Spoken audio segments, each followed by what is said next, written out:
Elder Luo चौंक गया। उसने अभी अभी दिव्य रूप मंच विशेषज्ञ की अद्वितीय गरिमा को उजागर किया था। शुरू में उसने सोचा कि वह चियांग झान को डरा सकता है, लेकिन उसने उम्मीद नहीं की थी कि चियांग झान इतना दृढ़ निश्चय होगा। अडेग, ऐसा लग रहा था कि अगर उसने स्पष्टीकरण नहीं दिया तो चियांग झान वास्तव में उसे मार डालेगा। दिव्य रूप मंच विशेषज्ञ की गरिमा की अवहेलना करने के लिए बहुत साहस की आवश्यकता थी। हालांकि एल्डर लुओ को लगा कि चियांग झान घमंडी और दबंग था और उसे दुनिया की कोई परवाह नहीं थी, फिर भी उसने चियांग झान के साहस की प्रशंसा की। चियांग जियान का दिल जोर से धड़क रहा था और वो लगभग अपने गले से बाहर निकल गया। उसने सोचा कि वो इस बार मरने वाला है, लेकिन उसने उम्मीद नहीं की थी कि इस मामले में अभी भी एक मोड़ है। दिव्य मार्शल संप्रदाय का एक सच्चा बुजुर्ग वास्तव में स्वर्ग से उतरा था और चियांग झान को उसे मारने से रोकना चाहता था। यह कुछ ऐसा था जिसके बारे में उसने कभी सपने में भी नहीं सोचा था। एक क्षण पहले चियांग जियान का दिल खुशी और उत्साह से भरा हुआ था। एल्डर लुओ की उपस्थिति ने उसे जीने का मौका दिया था। दुर्भाग्य से चियांग झान के दबंग रवैये ने उसकी सारी उम्मीदें खत्म कर दी थी। ये कल्पना की जा सकती थी कि उसका मूड कितना उत्तेजक था। हालांकि लिंग पियाओक्सु और अजय युवा मास्टर चू हनफेंग नहीं चाहते थे कि चियांग झान और एल्डर लुओ के बीच संघर्ष हो, लेकिन अब जब बात इस बिंदु पर आ गई थी तो उन दोनों ने अपनी शक्तिशाली और अजय क्यूई को उजागर कर दिया था। यह धुएं के गुबार की तरह था जो आकाश और पृथ्वी को हिला रहा था, आकाश को भेद रहा था। एल्डर लुओ की ताकत वास्तव में भयानक थी, लेकिन लिंग पियाओक्सु, अजय युवा मास्टर चू हनफेंग और चियांग झान एक साथ जीवन और मृत्यु की स्थितियों से गुजरे थे। उनका रिश्ता गहरा था और वे कभी भी चियांग झान को अकेले एक मजबूत दुश्मन का सामना नहीं करने देंगे। इसलिए उन दोनों ने अपनी ताकत को सीमा तक धकेल दिया और खुद को युद्ध के लिए तैयार किया। झानर, अपनी हठधर्मिता मत करो, चियांग डोंगटियन ने दहाड़ लगाई। उसने चियांग झान को घूरा और जोर से अपना सिर हिलाया। बाकी लोग लालच भरी निगाहों से उसे देख रहे थे। उनकी लड़ाई की मंशा बढ़ रही थी। हालांकि वे कमजोर थे, लेकिन उनमें से कोई भी मौत से नहीं डरता था। अचानक से माहौल तनावपूर्ण और दमनकारी हो गया। चियांग झान, मैं तुमसे वादा कर सकता हूं कि आज से चियांग जियान कभी भी चियांग परिवार को नुकसान नहीं पहुंचाएगा।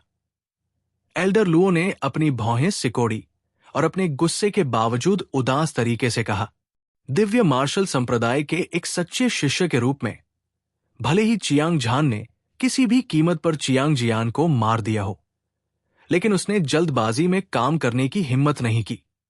आखिरकार चियांग झान की पहचान स्पष्ट थी।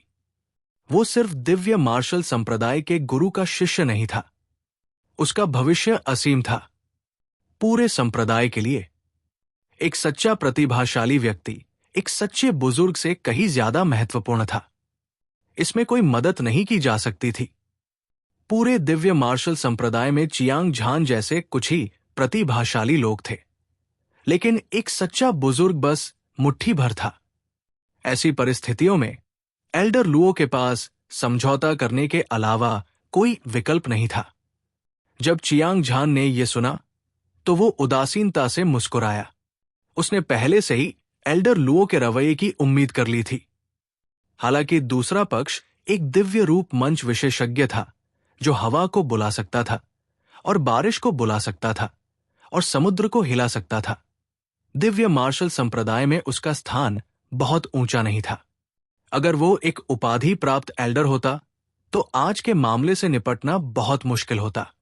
चियांग जियान, अपने आप को भाग्यशाली समझो, लेकिन ये याद रखो, अगर तुमने भविष्य में अपने परिवार के किसी भी पौधे को नुकसान पहुंचाने की हिम्मत की तो मैं गारंटी देता हूं कि तुम एक बदसूरत मौत मरोगे। अपने दिमाग की एक चमक के साथ चियांग झान की चमकदार आंखों ने एक काटने वाली ठंडी हत्या की मंशा प्रकट की। उसने ठंडे स्वर में चियांग जियान को देखा और ठंडे स्वर में कहा, चलो चले। एल्डर लुओ ने चियांग झान के अनुरोध पर सहमति जताई। वो उदास मूड में था। उसने उपहास किया और एक दिव्य ड्रैगन की तरह अपना हाथ बढ़ाया। उसने चियांग जियान को पकड़ लिया और उड़ गया। इस बिंदु पर समृद्ध बल साम्राज्य में तबाही आखिरकार समाप्त हो गई थी। चियांग झान ने मुड़कर लिंग पियाओक्सु, अजय युवा मास्टर चू हनफेंग और जियांग परिवार के बूढ़े और जवान लोगों को देखा। लेंग जिंगड्यून, लुओ जी, मेंटरिंग एल्डर, सम्राट और अन्य।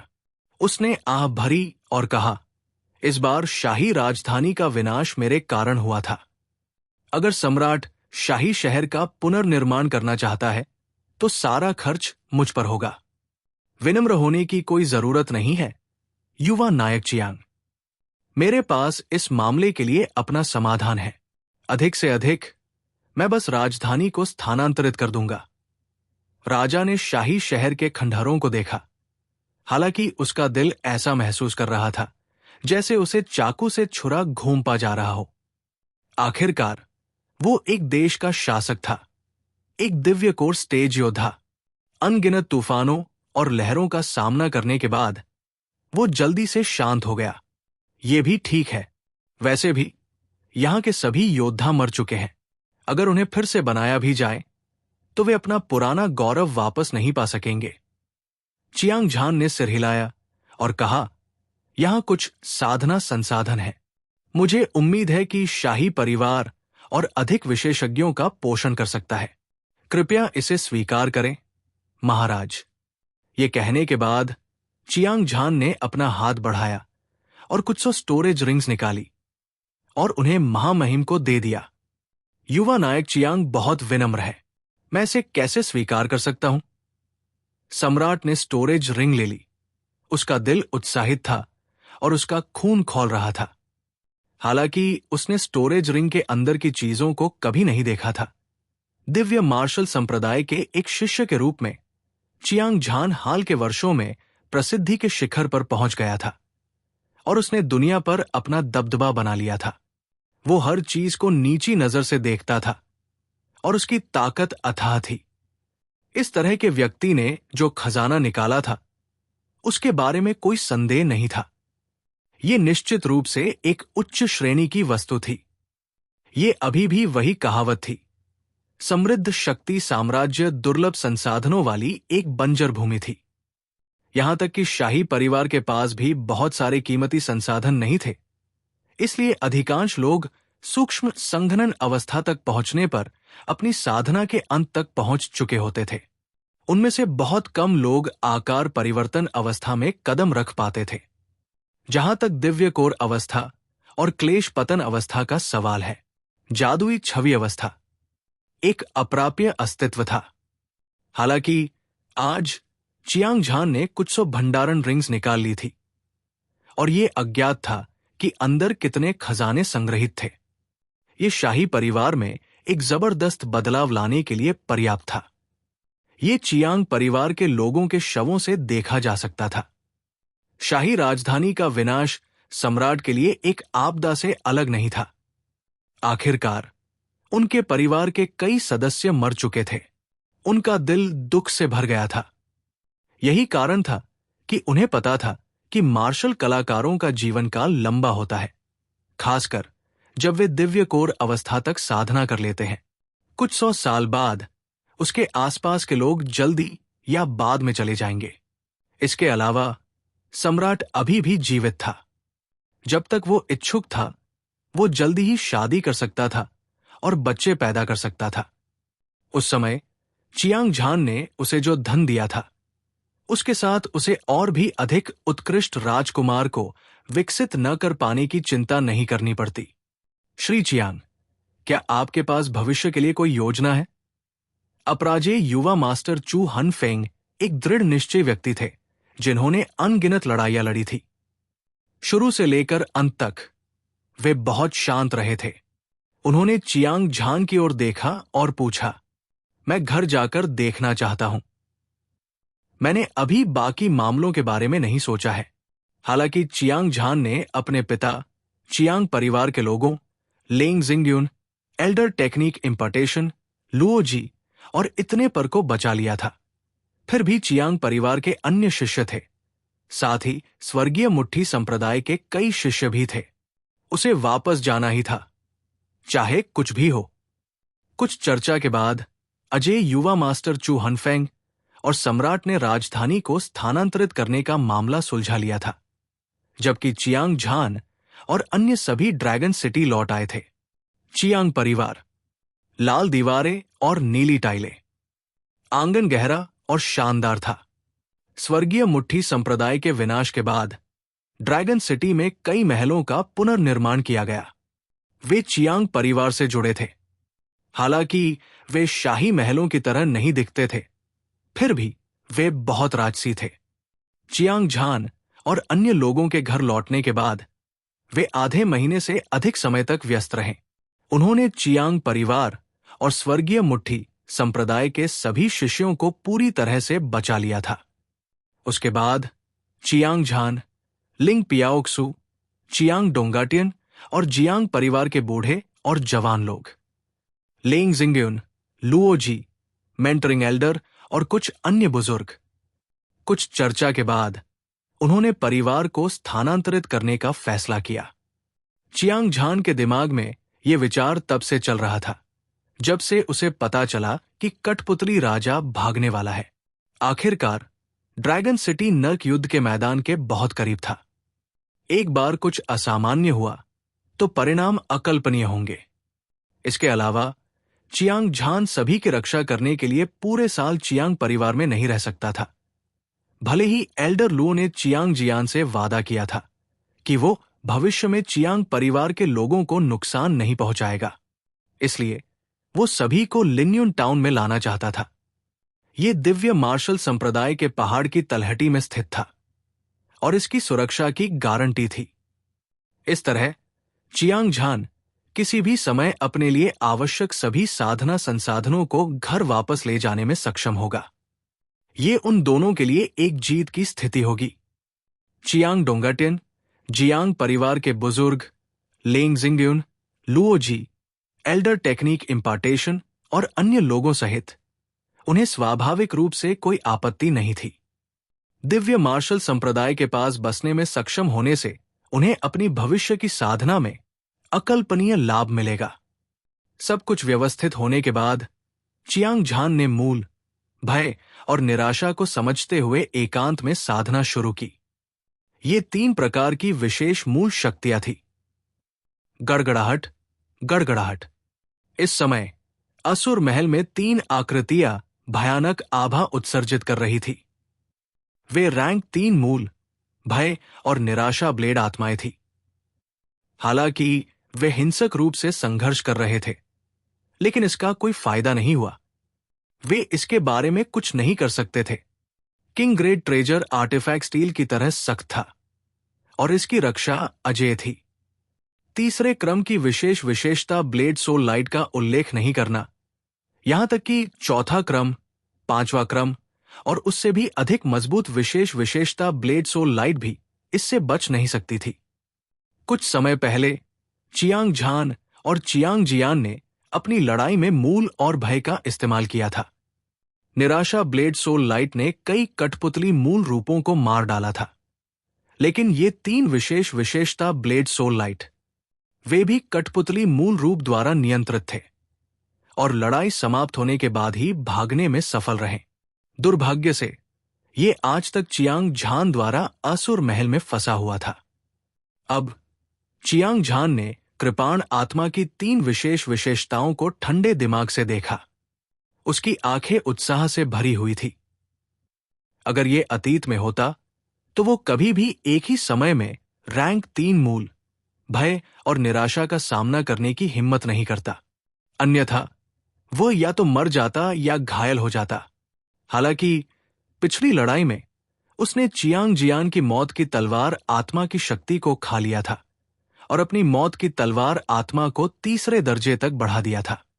वो मूल, भय और निराशा तलवार आत्मा की रोशनी से पूरी तरह से निपट सकता था। ये बच्चा मुख्य अपराधी है, इसे मार डालो। रैंक 3 मूल भय, निराशा ब्लेड आत्मा। ये एक सिरहीन मक्खी की तरह था जो बेतरतीब ढंग से इधर उधर उड़ रहा था। इसने असुर महल से भागने की कोशिश की, लेकिन इसके सभी प्रयास विफल हो गए। जैसे ही वे क्रोधित हुए, चियांग झान पतली हवा से प्रकट हुआ।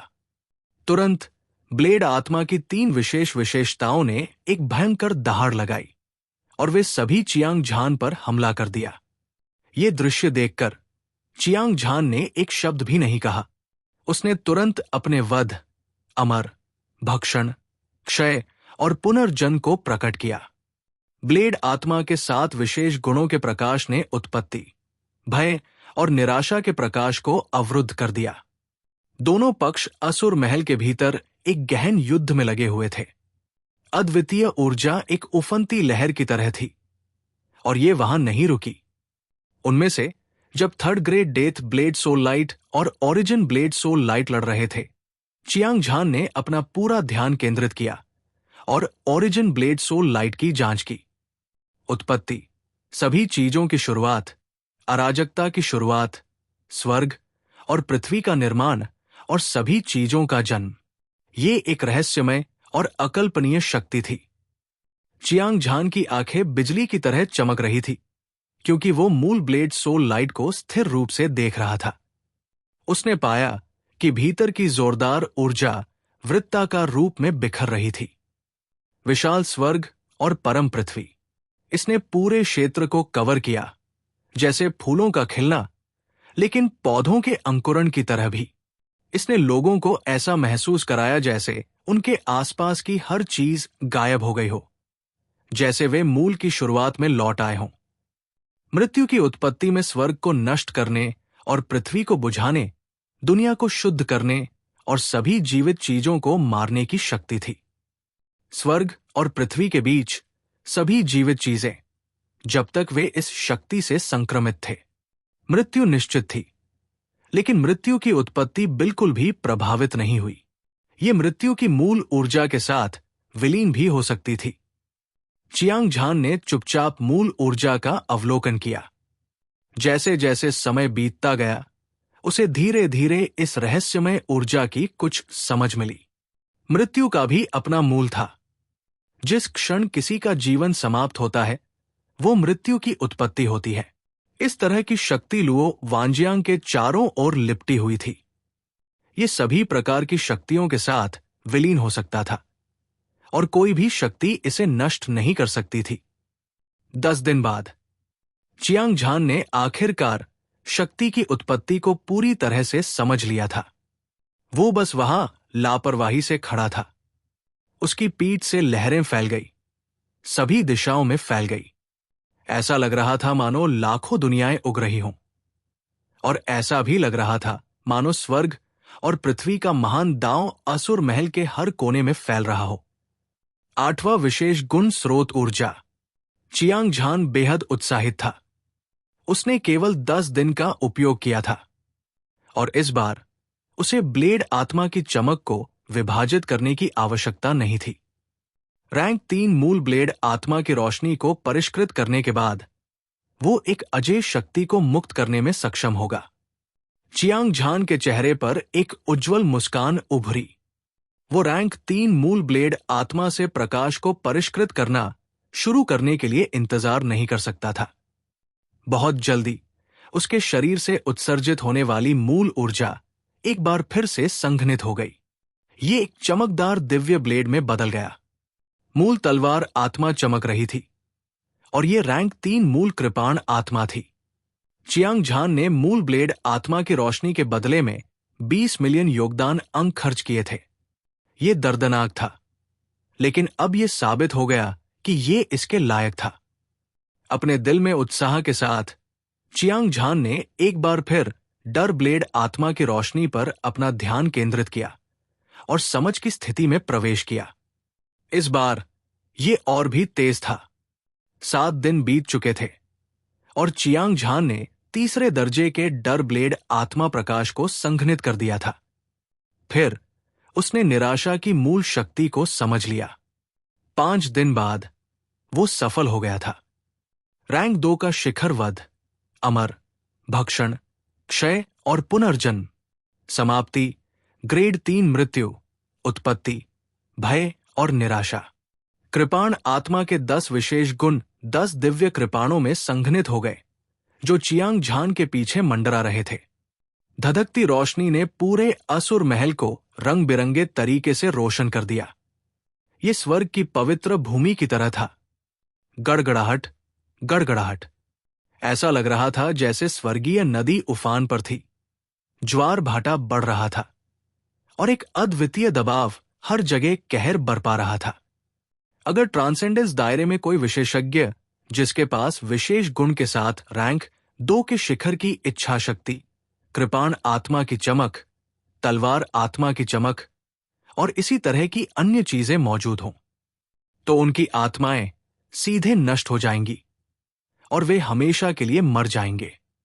अगर चियांग झान और चियांग जियान अब लड़ते, तो उसे पूरा भरोसा था कि वो अपने प्रतिद्वंदी को मार सकता है। इस तरह की ताकत ट्रांसेंडेंस दायरे के सम्राट के खिलाफ लड़ने के लिए पर्याप्त थी। उत्तरी सागर डोमेन की युवा पीढ़ी में और कौन उससे लड़ने में सक्षम होगा? यह संभव है कि झूहे कियानलोंग, हुआंग तियान, स्वो टू, अधिप्ति और काला कछुआ, मोतियान, जुवुशांग और सफेद बाघ सभी अद्वितीय प्रतिभाशाली थे। बहुत प्रयास करने के बाद चियांग झान ने आखिरकार उत्पत्ति, भय और निराशा के प्रकाश को संघनित किया। अब उसके पास ब्लेड आत्मा के 10 विशेष गुणों का प्रकाश था। उसकी नींव इतनी गहरी थी कि यह कहा जा सकता था कि वह दुनिया में बेजोड़ था। अतीत में झूहे कियानलोंग के पास 10 विशेष गुणों की इच्छा शक्ति थी। वो अजेय था और जो कुछ भी देखता था उसे नीची नजर से देखता था। अब चियांग झान झूहे कियानलोंग से भी अधिक शक्तिशाली था। उसे यहां तक लगा कि उसकी अपनी ताकत पारलौकिक क्षेत्र में एक सम्राट के स्तर के असीम रूप से करीब थी। अगर वो अभी धर्मी शैतान युद्ध के मैदान, जादू छवि मंच युद्ध के मैदान में कदम रखता, तो वो निश्चित रूप से एक क्षेत्रीय विशेषज्ञ बन जाता। चियांग झान की आंखों में बिजली की तरह चमक थी। वो बहुत उत्साहित था। उसका खून खौल रहा था। जब वो असुर महल से बाहर निकला तो उसके पैरों के नीचे हवा का झोंका आया। तुरंत उसने चियांग परिवार के लिए रास्ता बना लिया। स्वर्गीय मुट्ठी संप्रदाय में अनगिनत शिष्य दहशत की स्थिति में थे। वे पसीने से लथपथ थे और उनकी चीखें अंतहीन सुनाई दे रही थी। हे भगवान! कुलपति से निकलने वाला दबाव बहुत भयानक है। ऐसा लगता है कि उसने स्वर्ग और पृथ्वी को हिला दिया है, जिससे भूत और देवता रोने लगे हैं। कितना भयानक! मुझे आश्चर्य है कि कुलपति अभी कितने शक्तिशाली हैं। चियांग झान वास्तव में स्वर्ग का गौरवशाली पुत्र कहलाने के योग्य है। अद्वितीय प्रतिभा। जब वो स्वर्गीय सेनानियों में सत्ता में आया तो वो दुनिया में अजेय था और अपनी पीढ़ी का एक किंवदंती बन गया। वो अपनी प्रतिष्ठा पर खरा उतरता है। चियांग झान समृद्ध बल साम्राज्य का गौरव है। उसकी ताकत अथाह है। मुझे डर है कि पूरे उत्तरी सागर क्षेत्र में ऐसे बहुत कम लोग हैं जो उससे लड़ सकें। चियांग परिवार और स्वर्गीय मुट्ठी संप्रदाय के सभी शिष्य चियांग झान की अजेय आभा से चौंक गए। उनमें से हर एक डर से कांप रहा था और उनके बाल खड़े हो गए थे। आखिरी बार मिले हुए 1 महीना हो गया है। चियांग झान की ताकत लगभग एक पारलौकिक क्षेत्र के सम्राट के बराबर है। अगर वो जादुई छवि चरण को तोड़ता है तो मुझे आश्चर्य है कि वह कितना शक्तिशाली बन जाएगा। कुछ ही दूरी पर लिंग पियाओक्स्यू को घुटन भरा दबाव महसूस हुआ। वो महल से बाहर चली गई और सदमे से भरे चेहरे के साथ उसे देखा। उसके बाद चियांग डोंगाटियन, चियांग परिवार के बुजुर्ग, युवा पीढ़ी, लेंग जिंग्युन, लुओ जी और मार्शल इनहेरिटेंस के बुजुर्ग सभी चिंतित थे। हर कोई सभी दिशाओं से चियांग झान की ओर बढ़ रहा था। उनमें से हर कोई बहुत उत्साहित और उत्साहित था, खासकर चियांग डोंगटियन। जब उसने चियांग झान को मार्शल दांव के शिखर की ओर कदम दर कदम बढ़ते देखा तो उसे अतुलनीय गर्व महसूस हुआ। जादुई छवि चरण 5वीं परत। आपकी ताकत एक विहित सम्राट योद्धा के बराबर है। बड़ी बहन, आपने हाल ही में बहुत तेजी से सुधार किया है। मुझे विश्वास है कि आपको दिव्य आकार चरण तक पहुंचने में ज्यादा समय नहीं लगेगा। चियांग झान की नजर पूरे दृश्य पर पड़ी और आखिरकार लिंग पिया ओक्स्यू पर पड़ी। सिर्फ 1 महीने के समय में लिंग पिया ओक्स्यू के साधना आधार में तेजी से सुधार हुआ था और उसकी ताकत में भी सुधार हुआ था। यहां तक कि उसे भी भरोसा नहीं था कि वो उसे हरा सकता है। इसके अलावा उसके पिता चियांग डोंगाटियन, जियांग परिवार के बूढ़े और जवान लोग, लेंग जिंगयुन, कौशल प्रदान करने वाले बड़े लुओजी, उनमें से हर एक क्लेश पतन चरण विशेषज्ञ की आभा उत्सर्जित कर रहा था। हालांकि मार्शल आर्ट में उनकी सीमित प्रतिभा के कारण उनकी ताकत को एक सच्चा विशेषज्ञ नहीं माना जा सकता था। इसमें कोई मदद नहीं की जा सकती थी। ये सभी लोग साधारण लोग थे। भले ही चियांग झान ने उन्हें इकट्ठा करने के लिए बड़ी मात्रा में कीमती संसाधनों का इस्तेमाल किया हो, फिर भी वो उन प्रतिभाशाली लोगों के साथ प्रतिस्पर्धा करने में सक्षम नहीं होगा। हालांकि चियांग परिवार पहले से ही उत्तरी सागर क्षेत्र में एक शक्तिशाली शक्ति बन चुका था। किसी भी प्रमुख साम्राज्य ने उन्हें भड़काने की हिम्मत नहीं की। ये कुछ ऐसा था जिसके बारे में चियांग परिवार के लोगों ने सपने में भी नहीं सोचा था। सभी का अभिवादन करने के बाद चियांग झान स्थानांतरित होने के मामले पर चर्चा करने के लिए एक महल में इकट्ठा हुआ। ये एक ऐसा ऑपरेशन था जिसमें हजारों लोग शामिल थे। उनमें से अधिकांश pulse opening stage, aperture breaking stage, astral condensation stage और शेप ट्रांसफॉर्मिंग स्टेज योद्धा थे। उनके लिए पृथ्वी की बाधाओं से मुक्त होने का कोई रास्ता नहीं था और वे केवल चल सकते थे। ये कल्पना की जा सकती है कि उनके लिए ऐसा करना कितना मुश्किल था। क्या हुआ? हम कल ही निकलेंगे। जब तक हम समृद्ध शक्ति साम्राज्य से निकलेंगे, मैं युन मिंग्याओं को सूचित करूंगा और उसे हमारा स्वागत करने के लिए एक बेड़ा भेजने के लिए कहूंगा। इससे हम बहुत परेशानी से बच जाएंगे। चियांग झान ने एक पल के लिए सोचा और फिर उसे याद आया कि स्वर्गीय पवन संप्रदाय के वर्तमान संप्रदाय नेता युन मिंग्याओ उसकी मदद कर सकते हैं। उसने तुरंत निर्णय लिया। बाकी लोगों ने चियांग झान की बात मान ली। ये अर्थहीन था। परिवार के मुखिया को रिपोर्ट करते हुए अजय युवा मास्टर चू हनफेंग ने दर्शकों से अनुरोध किया। जैसे ही सभी निर्णय ले रहे थे, एक गार्ड दौड़कर आया और चियांग झान के सामने घुटने टेक दिए। श्री चू ने अपनी उपस्थिति से हमें सम्मानित किया है। आइए हम सब मिलकर उनका स्वागत करें। चियांग झान राजधानी में जाने के बारे में सोच रहा था और रात में उससे मिलना चाहता था। वो देखना चाहता था कि क्या वो उसकी कोई मदद कर सकता है। उसे उम्मीद नहीं थी कि दूसरा पक्ष इतनी जल्दी आ जाएगा। वो हंसा और उनका स्वागत करने के लिए उठने ही वाला था कि उसने अजय युवा मास्टर चू हनफेंग को जोरदार कदमों से चलते देखा। वो आगे बढ़ा। श्री चियांग हमेशा अच्छे रहे हैं। अजय युवा मास्टर चू हनफेंग ने अपनी मुट्ठियां बंद की और मुस्कुराए। उसके बाद वो अपनी सितारा जैसी आंखों से चियांग झान और लिंग पियाओक्सू को घूरता रहा। उसके चेहरे पर आश्चर्य की झलक थी। जाहिर है वो चियांग झान और लिंग पियाओक्सू की ताकत से भी बहुत हैरान था, खासकर चियांग झान।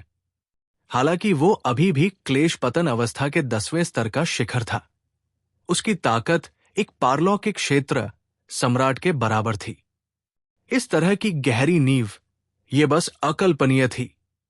आपको ये जानना चाहिए कि हालांकि लिंग पियाओक्सू की ताकत शक्तिशाली थी, ये उसकी साधना पर निर्भर थी। एक बार जब चियांग झान ने मैजिक इमेज स्टेज में कदम रखा तो वो सीधे एक कैनोनाइज मोनार्क लेवल बन सकता था। इस तरह की असामान्य ताकत उत्तरी सागर डोमेन के हजारों साल के इतिहास में कोई भी ऐसा नहीं था जो इसका मुकाबला कर सके। चियांग झान अजय युवा मास्टर चू हनफेंग के शरीर से आने वाले तीव्र दबाव को महसूस कर सकता था। उनके प्रतिद्वंद्वी का साधना आधार लिंग पियाओक्सु की तुलना में थोड़ा अधिक था और एक मैजिक इमेज स्टेज छठी परत की ताकत को भी कम करके नहीं आंका जाना चाहिए था। श्री चू, राजधानी का स्थानांतरण कैसा है?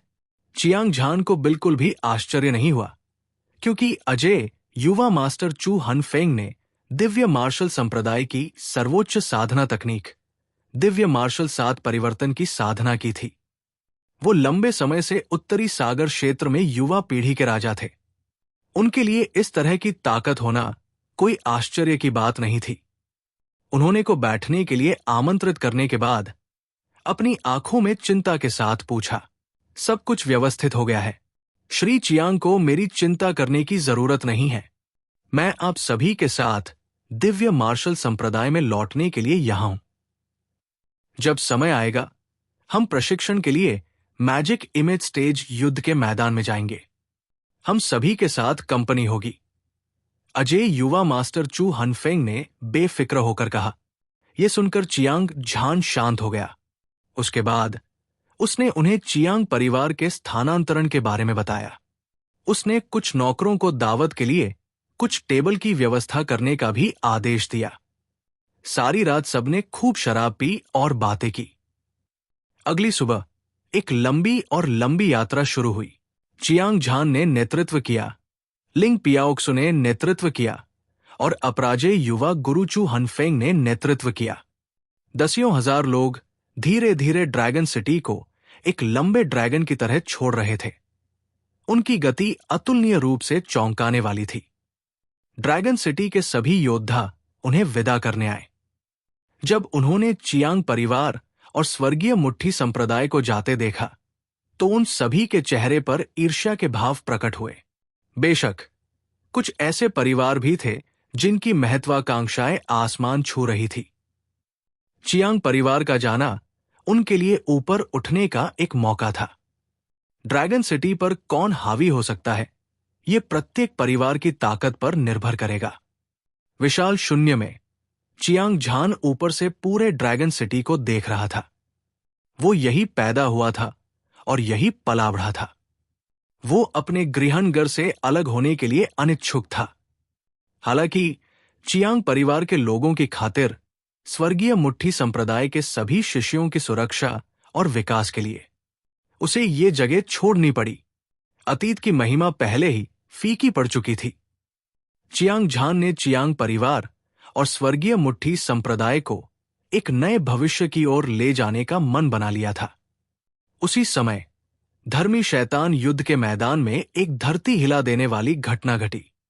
तियान डांगशान पर्वत की चोटी पर दानव शैतान संयुक्त सेना के मुख्यालय में एक अंधेरा महल था जो अंडरवर्ल्ड के महल जैसा दिखता था। ये एक विशाल और शक्तिशाली शैतान क्यूई उत्सर्जित कर रहा था जो आकाश और पृथ्वी को ढक रहा था, जो हजारों मील तक फैला हुआ था। किंग ग्रेट ट्रेजर आर्टिफैक्ट से संबंधित दबाव की लहरें स्वर्ग और पृथ्वी के ब्रह्मांड की तरह थी। ये दिव्य रूप स्टेज विशेषज्ञ को डर से कांपने के लिए पर्याप्त था। इस समय महल में आकृतियां सीधी बैठी हुई थी। पुरुष और महिलाएं, बूढ़े और जवान थे। हर किसी का स्वभाव अलग अलग था। कुछ खून के प्यासे और दुष्ट थे, कुछ उदास और ठंडे थे, कुछ राक्षसी ऊर्जा से भरे हुए थे और कुछ जंगली और हिंसक थे। ये लोग चुपचाप वहां बैठे थे, जैसे अद्वितीय राक्षस राजा जो प्राचीन शैतान भगवान से बहुत दूर थे। उनमें से हर एक भयानक और अद्वितीय आभा उत्सर्जित कर रहा था, जिससे आसपास का स्थान पूरी तरह से जम गया। इस समय महल में दो बूढ़े बैठे थे। उनमें से एक दुबला पतला था। उसके सिर पर चांदी के बाल थे और एक गंभीर भाव था, और उसकी आंखें एक अंतहीन खाई की तरह लग रही थी। ऐसा लग रहा था जैसे वह सूरज, चांद और सितारों को खा सकता है, और उसके पूरे शरीर से एक जानलेवा आभा निकल रही थी। लाशों के पहाड़ और खून के समुद्र की आभा ने लोगों को सिहरन पैदा कर दी। दूसरा व्यक्ति लंबा था और उसका शरीर बाघ का और कमर भेड़िए की थी। वो एक स्तंभ की तरह लग रहा था जो आकाश को थामे रख सकता था। उसने एक अडिग भावना दी और उसका चेहरा भावहीन था। उसकी भौहें ठंडी थी और उसकी आंखों में एक अजीब सी रोशनी चमक रही थी। उसकी आभा असीम सागर की तरह महान थी और ये अथाह थी। ये दोनों लोग क्रमशः स्वर्गीय शैतान संप्रदाय के शीर्षक वाले बुजुर्ग थे, एल्डर वॉरकिंग, और दानव भगवान मंदिर के शीर्षक वाले खाते, एल्डर वू चांगशेंग। वे धर्मी और शैतानी दांवों के बीच युद्ध के प्रभारी सर्वोच्च कमांडर भी थे और वे मारने और मारने में माहिर थे। 1000 की सेना की कमान संभालते हुए उनकी ताकत अविश्वसनीय रूप से शक्तिशाली थी। हर कोई, क्या आप सभी ने हाल ही में नर्क 18 परत में जो कुछ हुआ उसके बारे में सुना है? युद्ध राजा बुजुर्ग की ठंडी और उदास आवाज गूंजी। उनकी विशाल आंखें स्वर्गीय शैतान संप्रदाय पर छा गई। दानव भगवान मंदिर में कई शक्तिशाली आकृतियां थी। जहां भी वे देखते थे वहां कुछ भी नहीं था जो वे कर सकते थे। सभी दिव्य आकार चरण योद्धाओं ने अपने सिर नीचे कर लिए और चुप रहे। वे सभी डर से कांप रहे थे। युद्ध राजा एल्डर दिव्य आकार चरण योद्धा की 10वीं परत का एक शीर्ष योद्धा था और उत्तरी सागर क्षेत्र में उसकी बहुत प्रतिष्ठा थी। उसने अपना पूरा जीवन युद्ध लड़ने या युद्ध की कमान संभालने में बिताया था। यह कहा जा सकता है कि उसके हाथ की एक लहर से अनगिनत लोगों की जान चली गई और खून से दुनिया भर में खून के धब्बे लग गए। वो निश्चित रूप से एक अधीप्ति स्तर का व्यक्ति था जिससे लोग डर से कांप उठते थे। इसलिए भले ही उपस्थित सभी लोगों की ताकत बहुत बड़ी थी, लेकिन वे युद्ध राजा एल्डर के सामने बेशर्मी से काम करने की हिम्मत नहीं कर पाए। विशाल महल कब्र की तरह खामोश था। युद्ध राजा एल्डर चियांग झान का जिक्र कर रहे हैं। आप इस बच्चे के बारे में क्या सोचते हैं? एक पल की चुप्पी के बाद एल्डर वू चांग ने बात की। वो दानव भगवान मंदिर में सबसे शक्तिशाली बुजुर्गों में से एक था। स्थिति, प्रतिष्ठा और ताकत के मामले में वो युद्ध राजा एल्डर से किसी भी तरह से कमजोर नहीं था। इसके अलावा वे दोनों धर्मी और शैतान दांवों के बीच युद्ध के प्रभारी थे। इसलिए उनके पास आगे आकर गतिरोध तोड़ने के अलावा कोई विकल्प नहीं था। दोनों सेनापतियों ने एक एक करके पूछा। राक्षसी मार्ग के सभी अधिपतियों ने एक दूसरे की ओर देखा। स्वर्गीय शैतान संप्रदाय के दिव्य आकार चरण के अंतिम 10वें स्तर के बुजुर्ग ने कहा, मैंने सुना है कि चियांग झान ने एक के बाद एक काले कछुए को हराया है। मोतियान जूवुशांग। सफेद बाघ का नाम प्रसिद्धि के लिए बढ़ गया है और इसकी प्रतिष्ठा ने दुनिया को हिला दिया है। इस बच्चे की प्रतिभा बहुत अधिक है। इसकी ताकत पहले कभी नहीं देखी गई थी। मेरी मूर्खतापूर्ण राय में मुझे समस्या की जड़ को खत्म करने के लिए तुरंत विशेषज्ञों को भेजना चाहिए, अन्यथा भविष्य में अंतहीन परेशानियां होंगी। अफवाहों के अनुसार चियांग झान के पास 10 विशेष रक्त रेखाएं हैं। उसके पास वध, अमरता, भक्षण, क्षय और पुनर्जन्म की शक्ति है। उसके पास 5 विशेष गुण हैं। Blade soul. उसकी नींव गहरी है और कोई भी उसका मुकाबला नहीं कर सकता। वास्तव में उसे कम करके नहीं आंका जाना चाहिए। हालांकि हम अभी भी नहीं जानते कि चियांग झान के पास किस तरह की विशेष वंशावली है। इस आदमी का युद्ध रिकॉर्ड शानदार है और इसने अतीत और वर्तमान को हिलाकर रख दिया है। वो निश्चित रूप से एक राक्षसी प्रतिभा है। इसलिए हमें भविष्य की परेशानियों से बचने के लिए पहले हमला करना होगा। हालांकि चियांग झान शक्तिशाली है, लेकिन वो अभी पूरी तरह से परिपक्व नहीं हुआ है। मुझे डर है कि उसे मारने के लिए कुछ संतों को भेजना हमारे लिए आसान काम नहीं होगा। हर जगह ज्वार की लहरों जैसी चर्चाएं सुनाई दे रही थी। 2 प्रमुख शक्तियों के विशेषज्ञ ठंडे स्वर में चिल्ला रहे थे। स्पष्ट रूप से वे चियांग झान से डरते थे। नहीं, अधिक सटीक रूप से कहें तो वे चियांग झान की क्षमता से डरते थे। चियांग झान वास्तव में एक बहुत बड़ा छिपा हुआ खतरा है, लेकिन बेटे को उसका शिकार करने के लिए भेजना, कमजोर को मजबूत की ताकत से डराना, भले ही हम दोनों सफल हो जाएं, फिर भी हम अपना चेहरा खो देंगे। इसके अलावा ये धर्मी और राक्षसी शैतानों के बीच अलिखित नियम को तोड़ देगा। अगर दिव्य मार्शल संप्रदाय पागलपन से बदला लेना चाहता है तो स्वर्गीय शैतान संप्रदाय और दानव भगवान मंदिर के प्रतिभाशाली लोग, ये सबसे अच्छी योजना नहीं है। युद्ध राजा के बुजुर्ग ने भौहें, सिकोड़ी और ठंडी आवाज में कहा, मेरा मतलब यह है कि चियांग झान को भगवान की हत्या की सूची में नंबर एक प्रतिभाशाली व्यक्ति के रूप में स्थान दिया जाएगा, जुहे कियानलोंग के बराबर। आप क्या सोचते हैं? एल्डर वू चांग ने एक पल के लिए हिचकिचाया और कहा, यह एक अच्छा विचार है। तुरंत भगवान वध आदेश जारी करें। जो कोई भी चियांग झान और जुहे कियानलोंग को मार देगा उसे राजा ग्रेट खजाना कलाकृति से पुरस्कृत किया जाएगा। एल्डर वू चांग ने अपना सिर हिलाया। जैसे ही उसने बात की, उसकी आंखों में एक क्रूर हत्या का इरादा प्रकट हुआ। हर किसी ने इसे सुना है। मैं युद्ध राजा एल्डर के फैसले का पूरी तरह से समर्थन करता हूं। चियांग झान को मारना ही होगा। एल्डर वू चांग ने हत्या के इरादे से कहा। एल्डर वू चांग और 2 कमांडरों ने बात की। धर्मी शैतान युद्ध के मैदान में ये एक शाही फरमान के बराबर था और उनके हर शब्द का वजन था।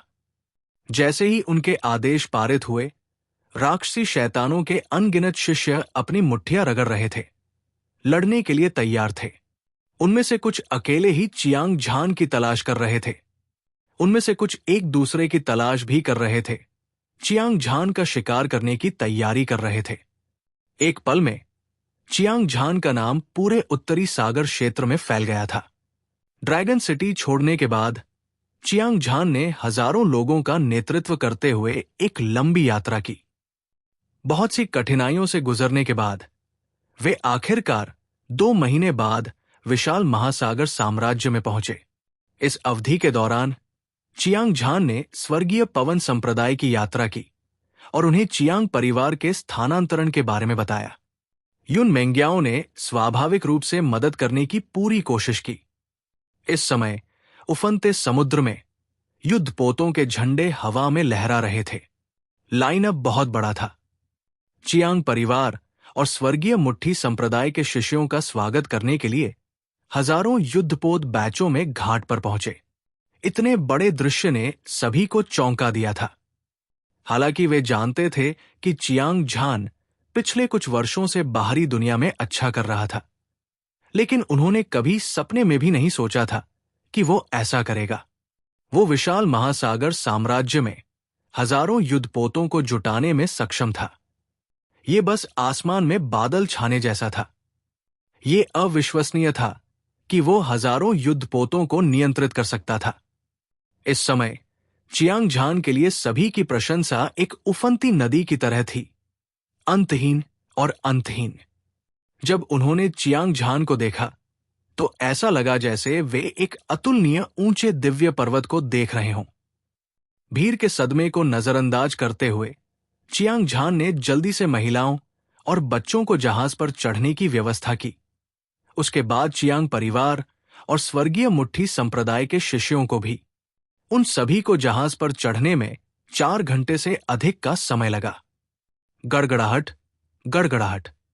हजारों से अधिक जहाज हवा और लहरों के बीच से होते हुए गहरे समुद्र की ओर बढ़ रहे थे। रास्ते में वे कई शहरों से गुजरे। स्वर्गीय पवन संप्रदाय ने उनके स्वागत के लिए विशेषज्ञों की व्यवस्था की थी। अन्य आपूर्ति के प्रभारी विशेषज्ञ भी थे। चियांग झान और अन्य लोगों की यात्रा सुचारू रूप से चली। वे बहुत दूर तक यात्रा करते रहे और जल्द ही तियानफेंग शहर पहुंच गए।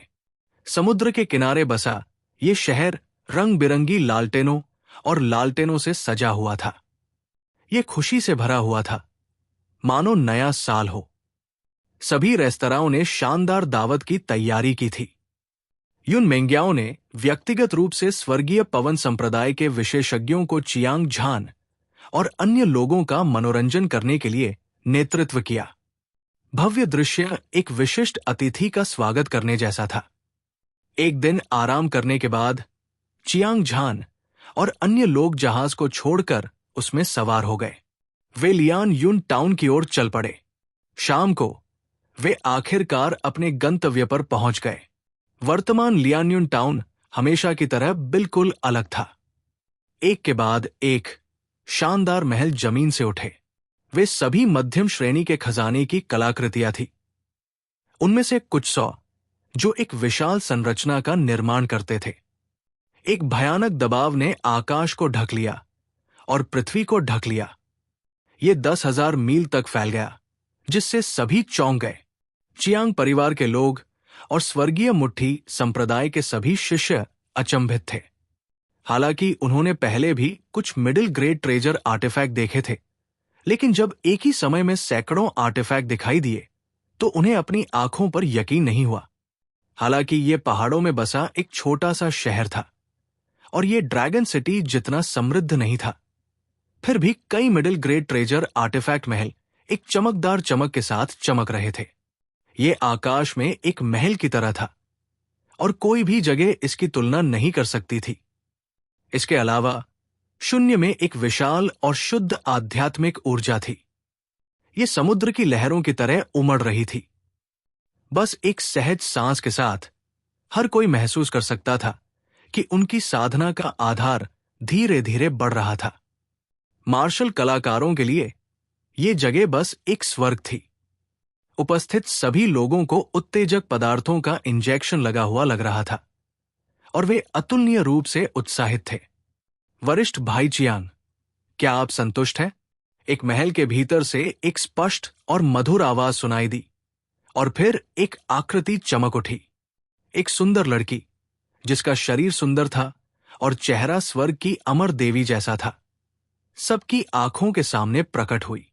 उसका चेहरा गोरा था और उसके चेहरे की विशेषताएं बहुत सुंदर थी। उसकी आंखें सितारों की तरह थी। वे एक चमकदार रोशनी से टिमटिमा रही थी, जिससे लोग उसे सीधे देखने की हिम्मत नहीं कर पा रहे थे। अचानक प्रकट हुई सुंदरता ने सभी की आंखें अपनी ओर आकर्षित कर ली। वो एक बेहद खूबसूरत महिला थी, एक बेमिसाल खूबसूरत महिला। हर कोई उसकी सुंदरता से हैरान था। विशेष रूप से उसके शरीर में एक विशाल और गहन आभा थी, मानो वो एक देवी थी जो नश्वर दुनिया में उतरी हो। वो बेमिसाल खूबसूरत और गर्वित थी। जब उसके जैसी सुंदरी ने चियांग झान को देखा तो उसकी मुस्कान एक फूल की तरह और पानी की तरह कोमल थी। हर कोई उससे ईर्ष्या कर रहा था। जूनियर सिस्टर जिया, ये दृश्य बहुत बड़ा है। चियांग झान की आंखें चमक उठीं जब उसने अपने सामने की सुंदरता को देखा। उसने चेहरे पर मुस्कान के साथ कहा। उसने चियांग परिवार और स्वर्गीय मुट्ठी संप्रदाय के शिष्यों को तियानफेंग शहर छोड़ने की व्यवस्था की थी। उसने दिव्य मार्शल संप्रदाय में लौटने का अवसर लिया। शुरू में वो संप्रदाय के गुरु को लिन्यून टाउन में रहने वाले अपने परिवार की स्थिति के बारे में रिपोर्ट करना चाहता था। आखिरकार ये जगह दिव्य मार्शल संप्रदाय के बहुत करीब थी। अगर कोई गलतफहमी हुई तो ये परेशानी होगी। हालांकि चियांग झान ने दिव्य मार्शल हॉल में प्रवेश करने पर संप्रदाय के गुरु को नहीं पाया। इसके बजाय जब वो बाहर निकला तो उसकी मुलाकात जिया फेक्सू से हुई। जब वे दोनों बातचीत कर रहे थे, जिया फेक्सू ने सुना कि चियांग परिवार लियान्यून टाउन में चला गया है। उसने तुरंत व्यक्त किया कि वो मेजबान बनना चाहती है। उस समय चियांग झान ने इसके बारे में बहुत अधिक नहीं सोचा। उसने सोचा कि जिया फेक्सू सभी के स्वागत के लिए कुछ भोजन और शराब तैयार करेगी। अंत में उसने कुछ 100 मिडिल ग्रेड ट्रेजर आर्टिफैक्ट्स का इस्तेमाल करके हवा से एक शहर बनाया। ये मिडिल ग्रेड ट्रेजर आर्टिफैक्ट वर्तमान चियांग झान के लिए कुछ भी नहीं थे, लेकिन उनमें से प्रत्येक एक महल था, इसलिए वो उन्हें बाहर नहीं निकाल सकता था। ये कहना होगा कि जिया फेक्सू ने चियांग झान के लिए एक बड़ी समस्या हल कर दी थी। उसने मूल रूप से यहां अपना घर फिर से बनाने की योजना बनाई थी, लेकिन अब न केवल उसके पास रहने के लिए एक जगह थी, बल्कि उसके पास रहने के लिए एक जगह भी थी। इसके अलावा उसकी रक्षात्मक शक्ति बहुत बढ़ गई थी। कुछ 100 मिडिल ग्रेड ट्रेजर आर्टिफैक्ट्स ने एक गठन किया। जब तक उनके पास पर्याप्त स्पिरिट स्टोन थे, वे मैजिक इमेज स्टेज एक्सपर्ट के हमले का पूरी तरह से विरोध कर सकते थे। वरिष्ठ भाई चियांग बहुत विनम्र है। ये कुछ ऐसा है जो मुझे करना चाहिए। जिया फैक्सू ने मीठी मुस्कान दी और उसकी चमकीली आंखें चियांग झान को घूरते हुए बोली, मैंने पहले से ही भोज तैयार कर लिया है और किसी भी समय खाना शुरू कर सकती हूं। लेकिन एक जूनियर के रूप में मुझे पहले चाचा को अपना सम्मान देना होगा। जूनियर सिस्टर जिया, ये मेरे पिता है। पिताजी, वो जूनियर सिस्टर जिया फैक्सू है, 10 विशेष रक्त रेखाओं में से एक। उसके पास स्वतंत्रता की रक्त रेखा है। वो हमारे दिव्य मार्शल संप्रदाय की सबसे शक्तिशाली प्रतिभा है। चियांग झान ने जिया फैक्सू को अपने पिता से मिलवाने के बाद कुछ महत्वपूर्ण लोगों को साथ लाया। उदाहरण के लिए लिंग पियाओक्सू, अपराजेय युवा मास्टर चू हनफेंग, चियांग परिवार के बुजुर्ग और युवा पीढ़ी, लेंग जिंगड्यून, लुओ जी, एल्डर टेक्निक इम्पार्टेशन और अन्य लोग एक साथ मुख्य महल में चले गए। अंदर भोज की कुछ मेजें थी और सभी प्रकार के व्यंजन परोसे गए थे। उनमें से हर एक मार्शल आर्टिस्ट की ताकत बढ़ा सकता था। भोज के बीच में जिया फैक्सू ने चियांग डोंगाटियन को घेर लिया और शराब और सब्जियां डाली, बिल्कुल एक युवा पत्नी की तरह जो अपने पिता से मिलती है। हर कोई खुशी से पी रहा था और माहौल नए साल से भी ज्यादा जीवंत था। चियांग झान ने जिया फैक्सू को देखा और अपना सिर हिलाया। उसने शराब का गिलास उठाया और चुपचाप लिंग पियाओक्सू के पास चला गया। वो जिया फैक्सू और उसके बीच के रिश्ते को समझाना चाहता था, लेकिन वह इसे जोर से कहने में बहुत शर्मिंदा था।